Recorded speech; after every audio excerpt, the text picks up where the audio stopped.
Moving on to the fourth core element, engage. Now that we have a competent and caring and trained workforce who knows how to identify the risks of suicide or overdose, how do we provide a structured, organizational-wide approach to managing suicide or overdose risk in a patient-centered method? Well, Zero Suicide offers to engage clients in a suicide care management plan. By putting the clients first, it allows for the structure of the organizational support to be wrapped around the patient experience. But we're going to look more closely at what the suicide care management plan consists of, while also considering what elements would be in an overdose care management plan. Treatment can be effective if clients are receiving care. So in order for an organization to implement suicide or overdose care management plans, there needs to be established policies and procedures for the staff to use as guidance. So the suicide care management plan outlined by Zero Suicide provides information about screenings, treating risk, and also specific actionable steps that staff take to provide enhanced engagement efforts. The care management plan also describes how suicide ideation would be resolved, so that this provides the guidance and continuity, consistency of care.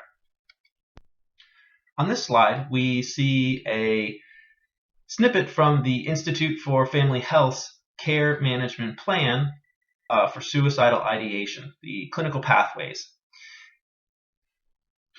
This is also can be found on the Zero Suicide website. They have a very comprehensive toolkit with lots of materials and examples from organizations that implement Zero Suicide. So this also outlines, once suicide ideation is added to the problem list, the comprehensive clinical pathway, which includes screening and safety plans at every visit. This is because of the dynamic nature of suicide state. It can change over time.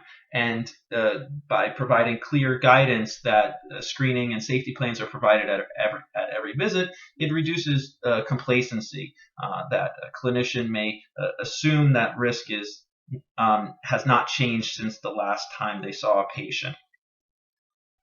It also provides the description of the enhanced engagement, so that there is consistency when of steps that are taken by staff and providers.